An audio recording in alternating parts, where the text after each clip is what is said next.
오늘 본문과 유사한 큰 잔치 비유가 나옵니다. 특히 누가복음 14장 23절은요, 사람을 관건하여 데려다가 내 집을 채우라 라는 말씀이 있어서 그동안 전도를 강조할 때 많이 인용했던 말씀인데요. 그런데 오늘 본문은 전도라는 주제보다는 우리가 지난주에 살펴본 대로 예수님과 대제사장들과 백성의 장로들과의 논쟁에서 나온 비유들과 마찬가지로 하나님의 초청을 거부한 자들이 받게 될 최후의 심판에 대해서 예수님께서 지금 우리에게 가르쳐주고 계십니다. 오늘 본문 1절과 2절을 제가 읽겠습니다. 예수께서 다시 비유로 대답하여 이르시되 천국은 마치 자기 아들을 위하여 혼인잔치를 베푼 어떤 임금과 같으니, 예수님은 천국은 마치 자기 아들을 위하여 혼인잔치를 베푼 어떤 왕과 같다고 말씀하시는데요, 여기서 뭐뭐과 같다라는 말은요, 이 천국이 어떤 임금이 그 왕이 겪은 상황과 유사하다 그런 뜻이고요. 다시 말해서 이 천국은 이 왕의 혼인잔치를 둘러싼 이야기와 비슷하다는 의미를 말해줍니다. 성경에서 결혼은 하나님과 백성 사이의 이 언약 관계를 묘사할 때 자주 사용되었습니다. 구약에선 주로 하나님이 신랑으로 등장하고 이스라엘 민족이 신부로 등장합니다. 신약에서는 우리 구주 예수 그리스도께서 신랑으로 등장하고 우리 주의 몸된 교회가 바로 주님의 신부로 등장하지요. 특히 우리가 지금 살펴보고 있는 마태복음에서는요, 구원 역사의 마지막 그날, 그 심판의 그날에 펼쳐진 장면을 묘사할 때 이 혼인잔치라는 이미지가 사용되었습니다. 왕은 그 자신의 종들을 보내서 자신의 아들의 혼인잔치에 이미 초청을 한 사람들을 오라고 했습니다. 그 왕의 혼인잔치는요, 초대를 미리 받은 사람들만이 참석할 수 있는 잔치였습니다. 아무나 왕의 초청을 받아서 혼인잔치에 참석할 수 있는 것은 아니었습니다.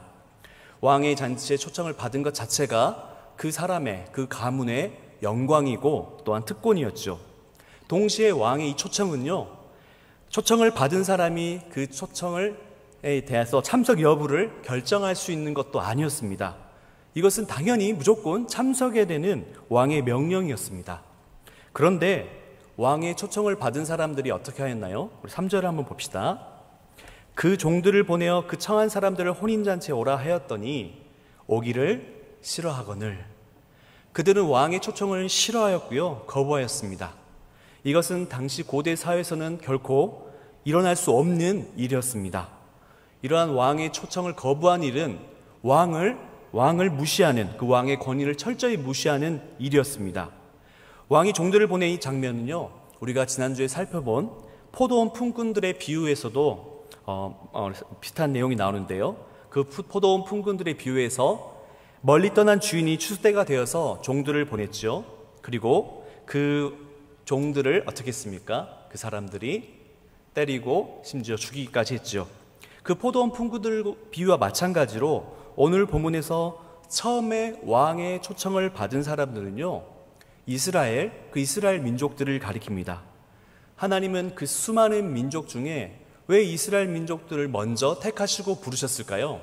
그 이유가 신명기 7장 7절에 잘 나와 있습니다. 우리 한번 신명기 7장 7절을 한 목소리로 읽겠습니다. 시작. 여호와께서 너희를 기뻐하시고 너희를 택하심은 너희가 다른 민족보다 수요가 많기 때문이 아니니라.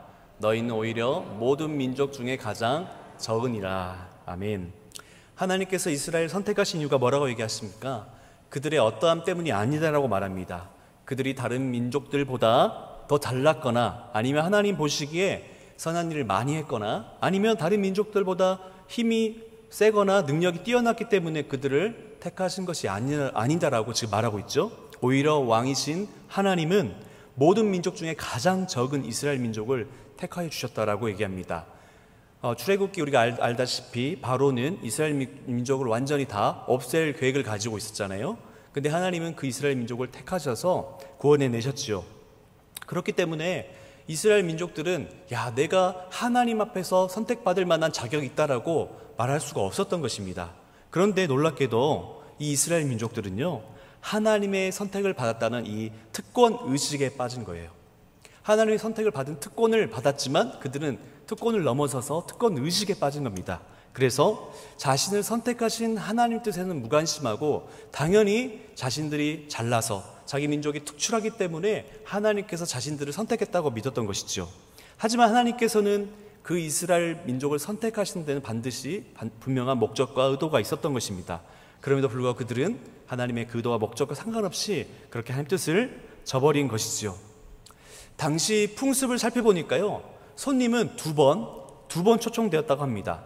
실제 잔치가 열리기 전에 그 주인은 종들을 보내서 이제 손님들에게 앞으로 잔치가 열릴 것이다 라는 소식을 전하고요. 또한 그 잔치가 열리는 당일, 그 당일에 다시 한번 왕은 그리고 손님에게 종들을 보내서 이제 잔치가 다 준비되었기 때문에 이제 잔치에 참석해달라고 그렇게 그 소식을 알린다고 해요.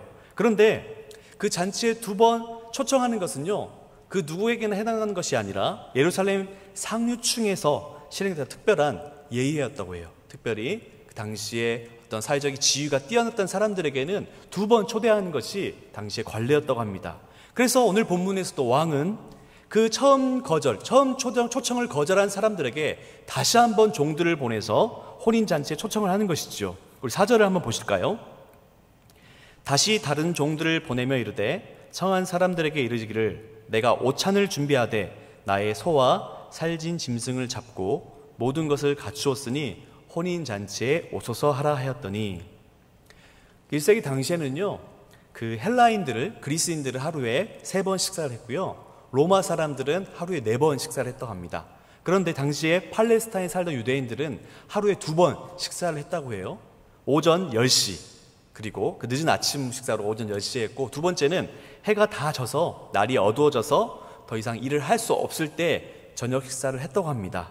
그런데 이 고대 당시, 1세기 당시의 혼인잔치는요, 평균 일주일 이상 지속됐다고 해요. 그래서 여기서 왕이 말하는, 그 임금이 말하는 오찬은요, 바로 모든 혼인잔치를 시작하는 첫 번째 식사였을 것이다 라고 많은 학자들이 얘기해요. 그런데 여기서 보시면 내가 오찬을 준비하였다라는 말씀이 있잖아요. 그런데 이 번역된 부분이 정확하게 다시 한번 번역하면요, 내가 나의 오찬을 준비하였다입니다. 여기 뒤에 보시면 뭐라고 얘기합니까? 내가 나의 오찬을 준비하였다. 내가 나의 소와 살진 짐승을 잡았다. 내가 모든 것을 다 준비했으니까 너희들은 오기만 하라 라고 하면서 지금 왕이 자신이 준비한 잔치가 얼마나 풍성한지를 계속적으로 강조하면서 종들을 보내서 다시금 초청을 하고 있다는 것이죠. 사실은 왕의 입장을 생각해 보면은 그들이 오고 안 오고는 왕의 입장에서는 아무것도 아쉬울 것이 없는 것이 사실이죠. 하지만 그 왕은 그 아들의 결혼식을 위해서 이렇게 2번이나 간청해서 그들을 초청한 것입니다. 그런데 사람들의 반응은 어떻습니까? 왕의 초청에 싸늘하게 반응한 거죠. 그리고 심지어 그 종들을 돌아보지도 않고 왕의 초청을 거절했습니다. 5절을 보실까요? 그들이 돌아보지도 않고 한 사람은 자기 밭으로 한 사람은 자기 사업하러 가고, 그들에게는 그 왕의 초청보다 자신들의 일 그리고 자신들의 사업이 더 중요했던 것입니다. 사람들은요, 항상 그럴싸한 핑계가 있어요. 그래서 핑계 없는 무덤이 없다라는 말도 있잖아요. 그래서 여러분들 가운데 복음을 전해보고 교회로 초청을 해본 사람들은 경험했을 거예요. 교회를 안 나오는 데에는 이유가 있습니까? 없습니까? 언제나 이유는 있어요. 이래서 안 되고 저래서 안 되고, 이번 일만 잘 마무리하면 가겠다, 아니면 이번에 중요한 시험이 있으니까 이 시험을 잘 마무리하면 가겠다 하면서 사람들은 언제나 중요한 일이 대해서 생각하지 못하고 초청을 거절하고 있는 것이 사실이죠. 그래서 사실은 여러분, 중요한 것은요, 자기 일을 돌보고 또 자기 밭의 일을 살피는 것은 나쁜 건가요? 그것은 나쁜 것은 아니죠. 자기 일을 열심히 하고 자기가 맡은 사업을 충실히 하는 것은 당연히 하나님께서도 원하신 일이고요, 그 일을 통해 하나님께 영광이 되고 다른 사람의 유익이 되는 것도 사실입니다. 그렇다면 여기서 뭐가 문제인 것이죠? 그것은 바로 하나님은 뒷전에 있다는 거예요. 하나님보다 자기가 더 우선시 되고 있다는 것이 문제인 겁니다. 그들은 세상에서 자신의 꿈, 자신의 야망을 성취하는 그 보람, 그 기쁨을 하나님께로, 그 왕의 잔치에 초대를 받는 것보다 더 소중하게 여겼다는 것이 바로 문제인 것이죠. 그들은 천국이 아닌 이 세상에 그리고 하나님이 아니라 자기 자신에게 관심을 두고 있었던 사람들인 것입니다. 게다가 더 충격적인 사실은 무엇입니까? 왕의 초청을 거절한 것도 놀라운 사실인데 왕의 초청을 전한 그 종들을 잡아서 모욕하고 죽여버렸다는 사실이죠. 우리가 지난주에 살펴본 포도원 품꾼들의 비유에서도 보았다시피 주인이 보낸 종들을 죽였잖아요. 마찬가지로 오늘 본문의 이 비유에서도 사람들은 왕이 보낸 사람들을, 그 종들을 모욕하고 심지어 죽이기까지 했습니다. 이것은 무엇을 말합니까? 바로 왕이신 하나님의 명령을 받아 하나님의 말씀을 전한 선지자들의 모습들, 구약시대의 수많은 선지자들의 모습들을 여기서 간략하게 묘사하고 있는 것이죠. 우리가 어제부로 이사야 40장에서 66장까지의 묵상을 마무리했잖아요. 그리고 오늘부터 시편 묵상이 시작됐는데 기록된 전승에 의하면 이사야 선지자도 무시무시한 그 톱에 의해서 톱으로 켜임을 당해서 죽임을 당했다는 기록이 남아있어요.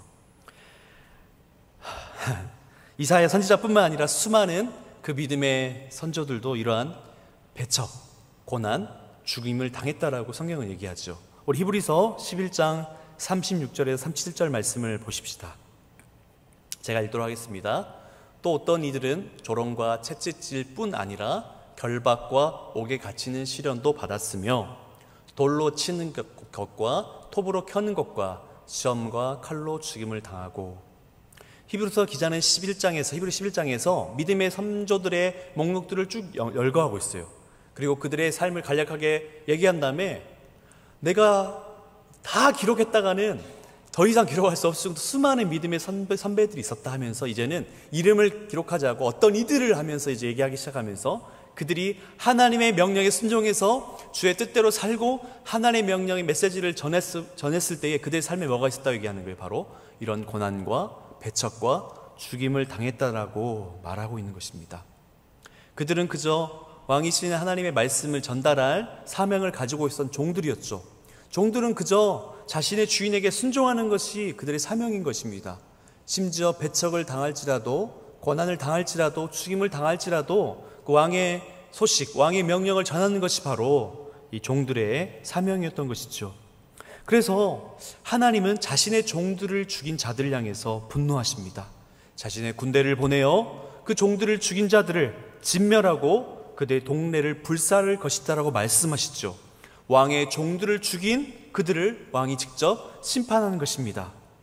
그런데 놀랍게도요, 이제 더 이상 자신의 초청을 거절한 자들을 봐서 더 이상 너희들 초대하지 않겠다라고 말해도 되는데 하나님은 그의 사랑하는 아들을 위하여 혼인잔치를 준비하고 또한 많은 사람들로 하여금 그 잔치에 참여하게 하려던 그 왕의 뜻은 전혀 변함이 없었다는 것이에요.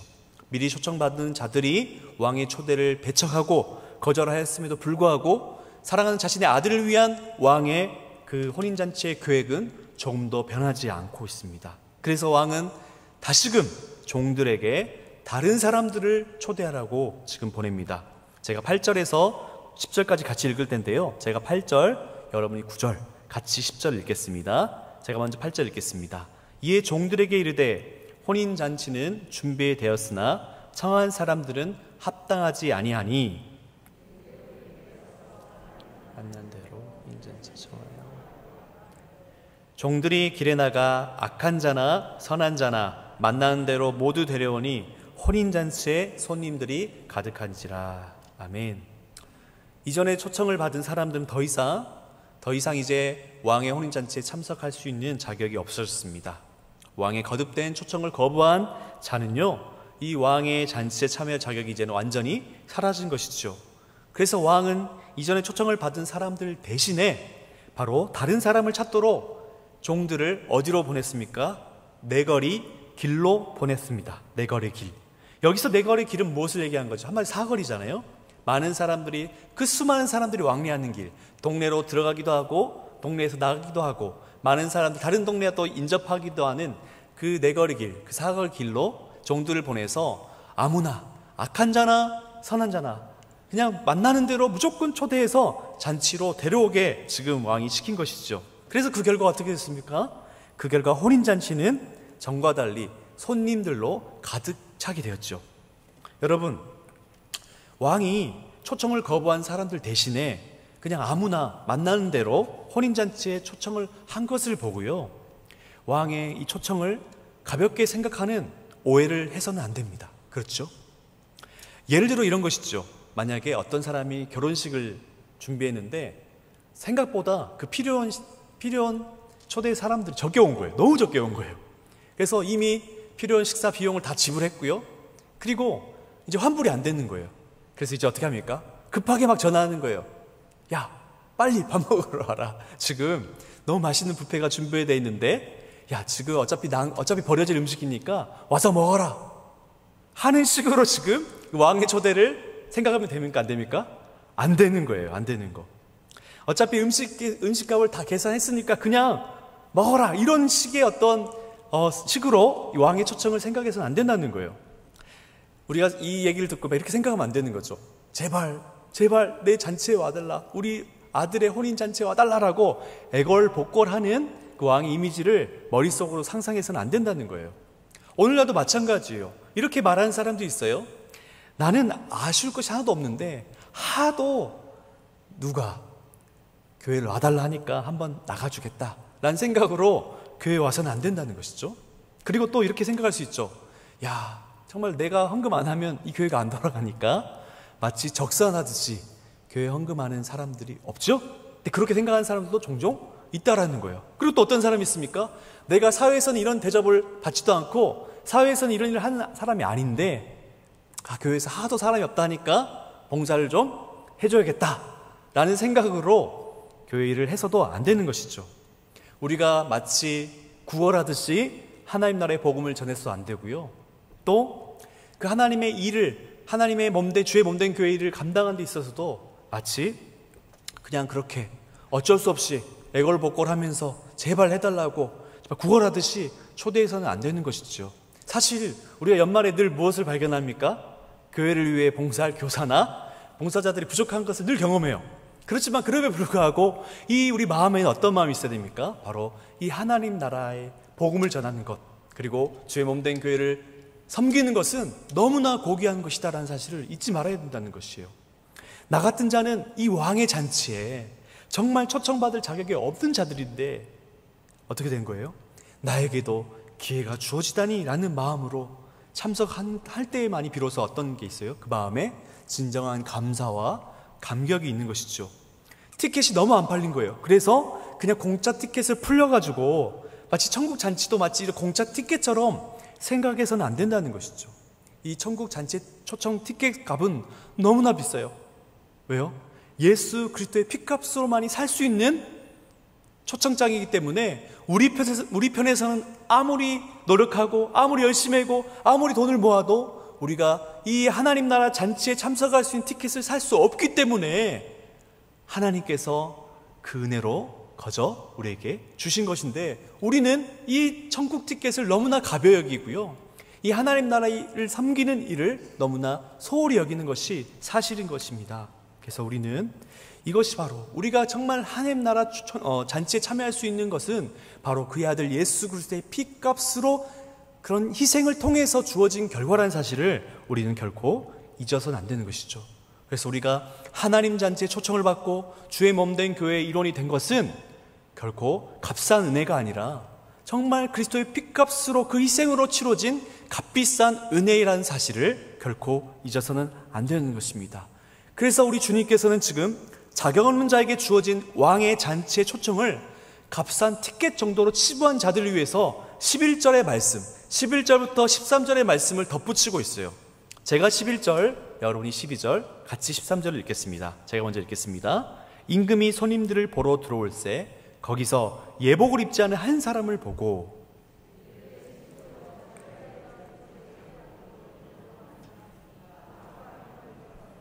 같이 읽습니다. 임금이 사환들에게 말하되 그 손발을 묶어 바깥 어두운 데 내던지라. 거기서 슬피 울며 이를 갈게 되리라 하니라. 아멘. 왕이, 그 임금이 이제 그 잔치를 가득 메운 사람들을 이제 살펴보기 위해서 들어옵니다. 여기서 보시면 임금이 손님을 보러 들어올세에서 보러라는 단어는요, 단순히 그냥 본 것 그리고 주목한 것 정도가 아니에요. 헬라어 원어를 보면요, 이 단어는 자세하고 면밀하게 살펴봤다는 뜻이에요. 무슨 말입니까? 바로 지금 왕은 잔치에 참석한 사람들을 한 사람 한 사람, 그 사람이 어떤 사람인지 면밀하게 자세하게 지금 살펴보고 있는 거예요. 그런데 어떤 사람이 딱 눈에 띈 거예요. 지금 예복을 입지 않은 한 사람이 바로 그 왕의 눈에 띈 겁니다. 그래서 그 왕은 예복을 입지 않은 사람에게 묻죠.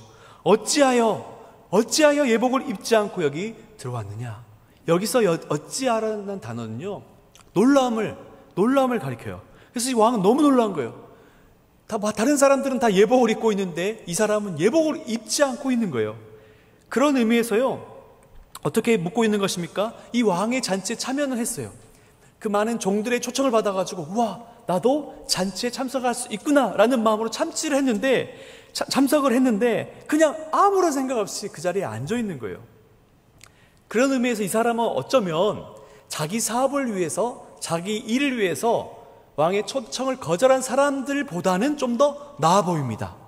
하지만 그 예복을 입지 않은 사람의 결말이나 자기 일과 자기 사업을 향해서 왕의 초청을 거절한 사람들의 결말은 어떻습니까? 지금 똑같아요.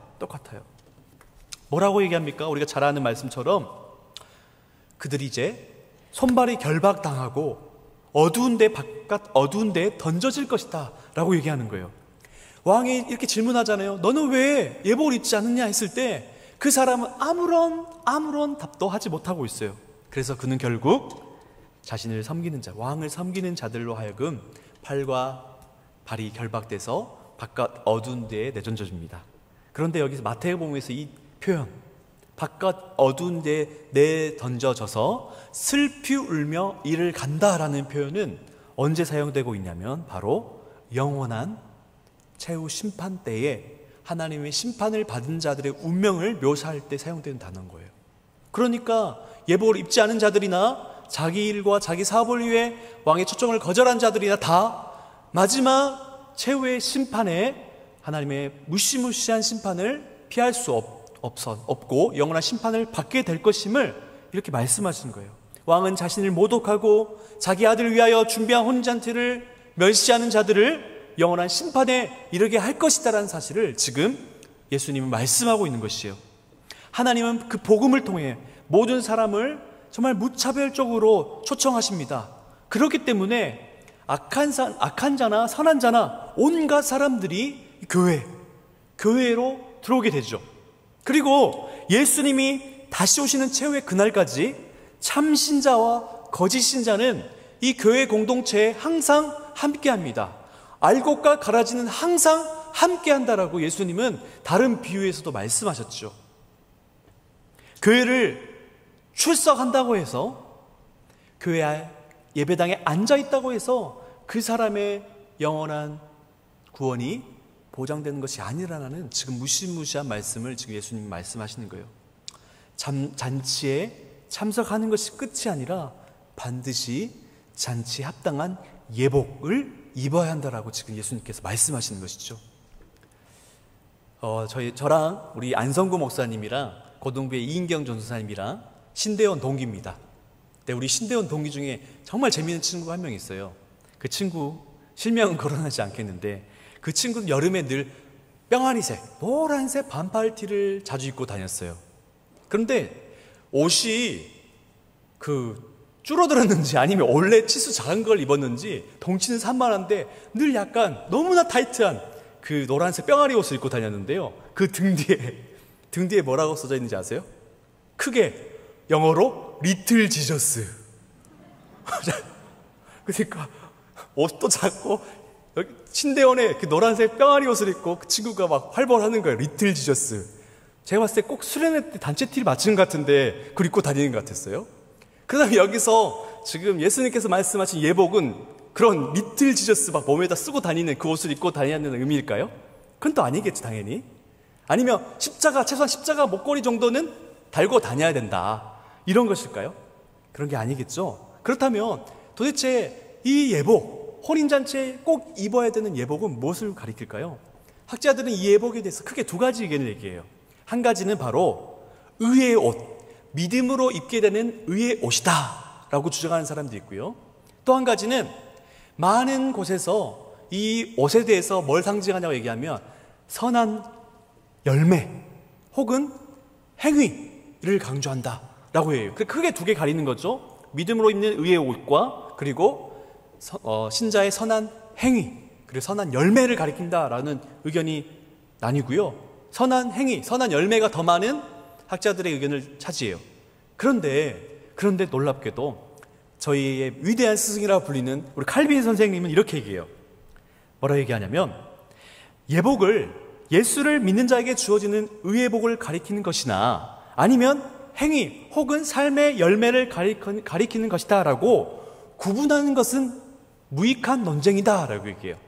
제가 많은 학자들의 책을 찾아보고 주석을 봤는데요, 이 두 가지를 다 따로따로 얘기하지만 이 두 가지를 하나로 묶는 사람은 칼빈 선생님밖에 없더라고요. 무슨 말이냐면 믿음으로 의의 옷을 입은 자의 삶에는 반드시 선한 열매, 하나님이 기뻐하시는 행위가 드러날 수 없기 때문에 이것은 구분된 것이 아니다라고 지금 칼빈 선생님께 우리에게 가르쳐 주는 거예요. 좀 자세하게 이거 살펴볼까요? 우리 이사야서 64장 6절입니다. 한번 자막을 보시고 한번 읽겠습니다. 시작. 무릇 우리는 다 부정한 자 같아서 우리의 의는 다 더러운 옷 같으며 우리는 다 잎사귀 같이 시들므로 우리의 죄악이 바람같이 우리를 몰아가나이다. 아멘. 여기서 뭐라 얘기합니까? 우리의 의는 하나님께서 냄새나는 더러운 옷일 뿐이라는 거예요. 우리가 하나님께서 아무리 선한 행위를 하고 뭔 열심을 다해서 할지라도 우리가 거듭나지 않고 의의 옷을 입기 전에 우리 모든 행위는 그 안에 숨은 동기가 있을 수 있다는 거죠. 내가 겉으로 봤을 때 와, 저 사람 착하다 하지만 사람들에게 인정받기 위해서 선한 행위를 할 수도 있고요, 나는 너희들과 달라라는 다른 사람을 무시하는 그런 속마음으로 선한 행위를 할 수 있는 것이에요. 그렇기 때문에 하나님을 정말 만나지 못한 모든 사람의 그런 의는 하나님 보시기에 다 더러운 옷일 뿐이라고 얘기하는 거예요. 우리의 의라는 옷은요, 왕이신 하나님의 잔치에 합당하지도 않고 결국 하나님의 심판을 받아 바깥 어두운 데에 던져지고 말 것을 성경 얘기하는 것입니다. 그렇다면 요한계시록 7장을 살펴볼 텐데요, 우리가 잘 아는 찬양 비전이라는 찬양이 있잖아요. 비전. 그 찬양에 보면은 하나님의 구원을 받은 아무도 능히 셀 수 없는 큰 무리가 이렇게 찬양하죠. 구원하심이 보좌에 앉으신 하나님과 어린 양께 있도다 라고 큰 소리로 외친다라고 얘기해요. 그런데 사도 요한은 그들이 그 하나님을 찬양하는 그들이 흰 옷을 입고 있다라고 얘기합니다. 그래서 그 요한계시록 7장을 보니까 장로들이 궁금한 거예요. 도대체 저 흰 옷을 입은 사람은 누구요? 라고 사도 요한에게 묻죠. 우리 요한계시록 7장 13절 14절 말씀을 한번 봅시다. 같이 읽을까요? 시작. 장로 중 하나가 응답하여 나에게 이르되 이 흰 옷 입은 자들이 누구며 또 어디서 왔느냐? 내가 말하기를 내 주여 당신이 아시나이다 하니 그가 나에게 이르되 이는 큰 환난에서 나오는 자들인데 어린 양의 피에 그 옷을 씻어 희게 하였느니라. 아멘. 그 마지막 우리가 주 앞에서 그 하나님 앞에서 천군 천사와 함께 하나님을 찬양하게 될 것이요, 구원하심이 하나님과 어린 양이신 예수 그리스도에게 있도다 찬양하는 그때에 흰옷을 입고 있을 텐데, 그 흰옷을 입고 있는 우리 모두가 흰옷을 입고 있을 텐데 그 흰옷이 왜 흰옷인가? 바로 예수 그리스도의 피로 말미암아 깨끗하게 씻어졌기 때문에 흰옷을 입고 있다라고 얘기하는 거예요. 그리고 마지막으로 로마서 13장 14절 보실까요? 사도 바울은 뭐라고 얘기합니까? 같이 읽읍시다. 시작. 오직 주 예수 그리스도로 옷 입고 정욕을 위하여 육신의 일을 도모하지 말라. 혼인잔치에 예복을 입는 것은 무엇입니까? 바로 예수 그리스도를 믿어 그리스도의 보혈로 모든 죄를 깨끗하게 씻음을 받아서 우리의 의가 아닌 예수 그리스도로 옷 입는, 예수 그리스도 옷 입는 그것을 가리키는 거예요. 그래서 예수님께서 이 땅에 오셔서 우리의 모든 죄를 대신하여 고난당하시고 십자가에 죽으실 뿐만 아니라 우리를 대신해서 하나님의 그 말씀 율법을 다 순종하심으로 얻으신 그 의가 예수를 믿는 자에게 다 주어지죠. 그래서 우리의 의는 사라지고 예수의 의로 옷 입는 자만이 바로 왕의 혼인잔치, 마지막 최후 심판날에 영원한 구원을 받을 자들이라고 지금 성경은 말하고 있습니다. 여러분, 그런 의의 옷을 입고 계십니까? 내가 과연 정말 그 그리스도를 옷 입고 있는 자인가라는 것 사실을 어떻게 알 수 있나요? 바로 우리 삶에 그리스도를 위한 선한 열매가 있냐, 주를 위한 정말 주님이 기뻐하시는 행위가 내 삶에서 나타나고 있냐라는 것들을 보며 알 수 있는 거예요. 아무런 자격 없는 나를 잔치에 초청해 주시고 잔치에 합당한 예복을 입혀주신 것이 정말 하나님의 은혜이다, 그리고 정말 특권이다 라는 사실을 아는 자들은요, 자신을 초청해 주신 왕을 위해서 살 수밖에 없죠. 그 왕의 명령에 순종할 수밖에 없는 것이죠. 그러므로 이 예복은요, 믿음으로 입게 된 의의 옷을 가리킬 뿐만 아니라 바로 주를 위한 삶의 열매요, 주를 위한 헌신을 가리키는 것이다라고 말할 수 있어요. 그렇기 때문에 우리의 삶이 정말 하나님 보시기에 합당한 삶을 살고 있느냐를 통해서 우리가 정말 의의 옷을 입고 있다는 사실을 스스로 증명할 수 있어야 돼요. 여기서 오해하지 말아야겠죠. 우리의 선한 열매가, 우리의 행위가 그 행위를 통해서 우리가 의의 옷을 입게 된 것은 아닙니다. 오직 하나님의 은혜로 말미암아 그리스도를 믿게 하심으로 우리가 의의 옷을 입었다면 반드시 그의 삶에는 선한 열매의 삶으로, 하나님 기뻐하시는 합당한 삶으로 드러나게 돼 있다는 것이 지금 성경이 우리에게 가르쳐주고 있는 것이죠. 여러분, 그 누구도요 착하게 살아서 구원받을 수 있는 사람은 없어요. 그 누구도 다른 사람들과 다르기 때문에 구원받은 사람은 없습니다. 하지만 구원받은 사람은 착해야 돼요. 구원받은 사람들은 착하게 살아야 됩니다. 구원받은 사람들은요 남다르게 살아야 합니다. 하나님 나라의 잔치에 합당한 사람들은요 그 삶에 사랑으로 역사하는 믿음이 드러나고 행함으로 그 믿음을 증명하는 삶을 살아가는 자만이 바로 그 하나님의 영원한 구원을 받은 하나님의 잔치에 합당한 자이라는 사실을 여러분 꼭 잊지 마시길 바랍니다. 우리는 누구나 지금 있는 모습 그대로 아무 문제 없다는 말을 듣길 원하죠. 하나님은 우리를 있는 모습 그대로 사랑하십니다 라는 말을 듣기 원합니다. 맞습니다. 하나님은 우리를 있는 모습 그대로 사랑하십니다. 하지만 하나님은 우리가 있는 모습 그대로 있기를 원하지 않으세요. 우리가 변하길 원하십니다. 우리가 그리스도를 닮아가길 원하십니다. 우리가 믿는 것과 아는 바가 하나 되길 원하십니다. 그리스도의 장성한 분량에 이르기를 원하십니다. 그렇기 때문에 우리 삶에 비록 더딜지라도 그리스도를 닮아가는 변화가 있는 것인가, 비록 부족할지라도 하나님을 위한 삶의 열매들이 꽃피고 있는 것인가를 정말 겸손하게 점검해야 될 필요가 있는 것이죠.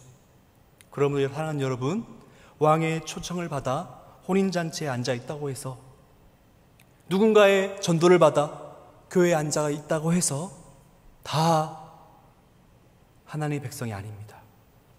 초청을 받은 자 중에는 선한 자와 악한 자가 섞여 있다라고 오늘 본문을 말합니다. 교회 안에는 늘 참신자와 거짓신자가 섞여 있습니다. 최후 심판날에 가짜와 진짜가 드러날 것이요. 여러분, 심판이 있습니다. 여러분, 서로 만나야겠죠? 윤 목사가 그렇게 외치더니 안 보인대. 그러면 됩니까? 말만 그렇게 했더니 알고 보니 입만 번지르는 목사였구만. 안 되겠죠? 안 되겠죠. 우리 그날에 다 만나게 될 줄 믿습니다.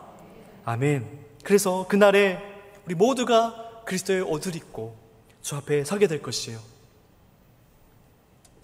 사랑하는 여러분, 이 교회는요 구원받은 자들의 공동체이지 구원을 보장해주는 공동체는 아닙니다. 이미 하나님의 은혜로 구원받은 자들의 공동체이지 교회를 다니면 무조건 구원을 보장받는 공동체는 아니라는 사실을 잊어서는 안 되는 것이죠. 그래서 예수님이 이렇게 오늘 본문의 비유를 마무리하는데요, 우리 다 같이 14절을 읽겠습니다. 시작. 청함을 받은 자는 많되 택함을 입은 자는 적으니라. 아멘. 이 말씀이 무엇을 얘기합니까? 잔치에 청함을 받은 사람이 많다라는 거예요. 그렇지만 모두 다 택함을 받는 것은 아니다라고 지금 말하는 것입니다. 왕의 초청을 처음부터 거절한 사람들도 있지만, 초청을 받아 앉아는 있지만 예복을 입지 않아서 하나님의 택함을 받지 못하는 자들도 있다라는 것을 지금 얘기하는 것이에요. 왕의 초청에는 제한이 없지만 왕의 선택을 받은 사람들은 언제나 적다라는 사실을 오늘 예수님이 이 비유를 통해 우리에게 말씀해 줍니다. 여러분, 요새 뉴스를 보니까 참 아프가니스탄에 안타까운 일들이 벌어지고 있잖아요. 여러분 뉴스를 보셨죠?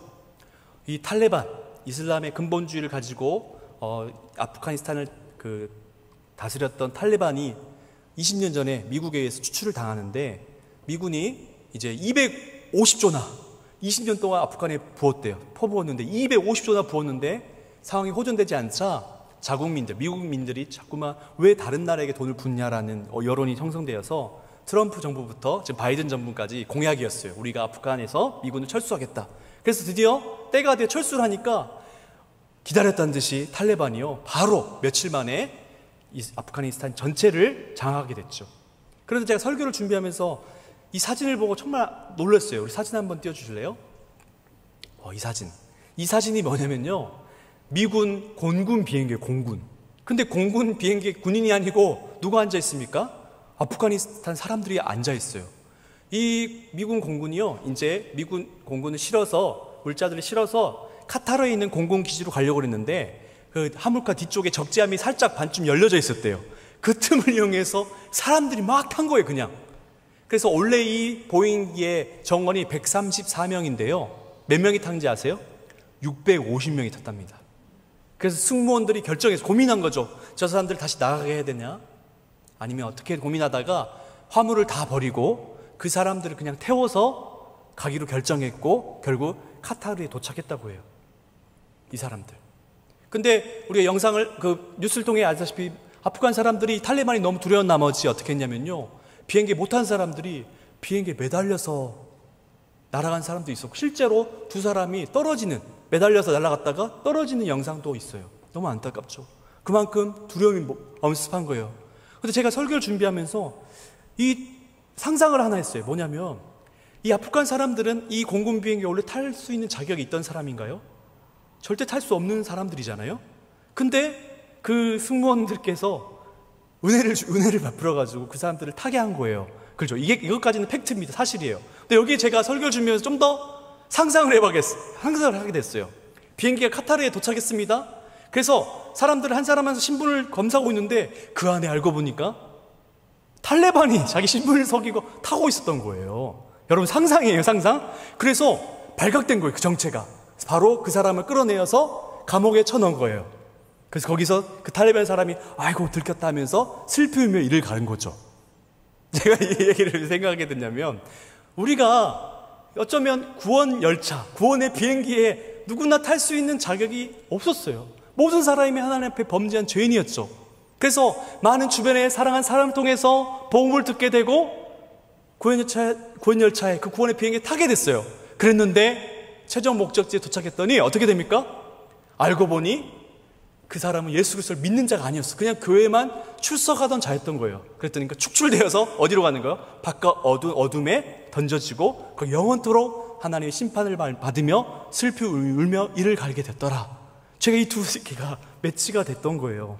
사랑하는 여러분, 하나님 나라는 혼인잔치와 같다라고 예수님께서 말씀하시죠.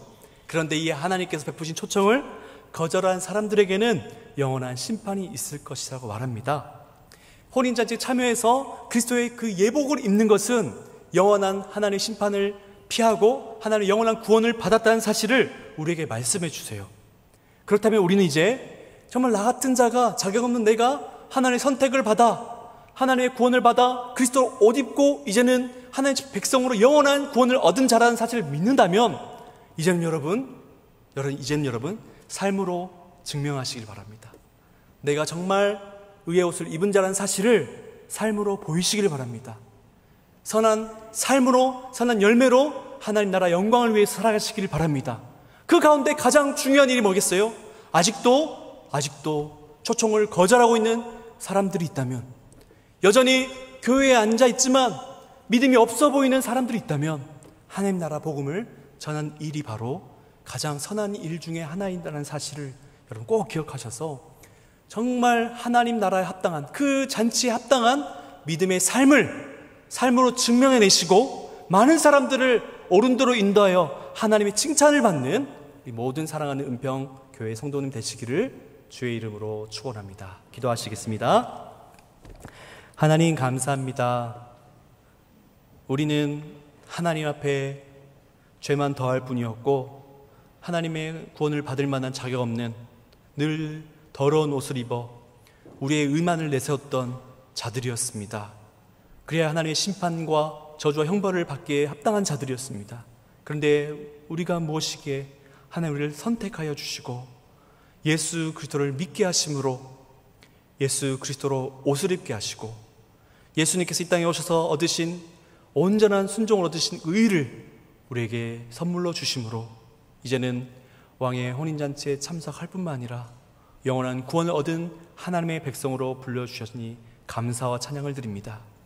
이제 우리가 삶을 통하여 그리스도로 옷 입은 사실, 의의 옷을 입은 것을 증명할 수 있도록 도와주십시오.